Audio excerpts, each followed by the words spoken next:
ગુજરાતમાં પેટ્રોલ અને ડીઝલની કોઈપણ પ્રકારની તંગી નથી. રાજ્ય સરકારનો સ્પષ્ટ દાવો.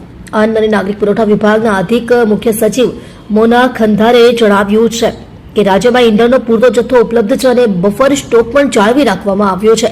રાજ્યભરના તમામ પેટ્રોલ પંપ પર નિયમિત સપ્લાય ચાલી રહી છે અને ક્યાંય પણ અછતની સ્થિતિ નથી. તાજેતરમાં સોશિયલ મીડિયા પર ફેલાતી અફવાઓને લઈ સરકાર સતર્ક બની છે અને લોકોને ગેરમાર્ગે દોરતી માહિતી પર વિશ્વાસ ન કરવા અપીલ કરી છે. IOCLના સ્ટેટ નોડલ ઓફિસર સંજીવ બહેરાએ પણ જણાવ્યું છે કે રિફાઇનરીથી લઈને પેટ્રોલ પંપ સુધી સપ્લાય ચેઇન સંપૂર્ણપણે કાર્યરત છે અને પૂરતો સ્ટોક ઉપલબ્ધ છે. રાજ્ય સરકાર દ્વારા સતત મોનિટરિંગ કરવામાં આવી રહ્યું છે જેથી કોઈ પણ પ્રકારની અછત સર્જાય નહીં.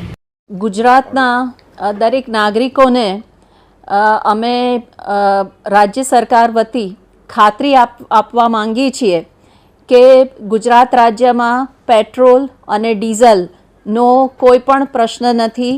બધા જ પેટ્રોલ પંપ ઉપર પૂરતો જથ્થો ઉપલબ્ધ છે તેમજ આપણી પાસે પૂરતો બફર સ્ટોક પણ ઉપલબ્ધ છે. તેથી કોઈ પણ નાગરિકે બિલકુલ ગભરાવાની જરૂર નથી કે પેટ્રોલ પંપ બહાર કોઈ પણ કન્સર્નથી કોઈ પણ લાઈન લગાડવાની જરૂર નથી. જ્યારે પણ પેટ્રોલ ડીઝલનો જેટલો જથ્થો જોઈએ એ પૂરતા પ્રમાણમાં ઉપલબ્ધ છે.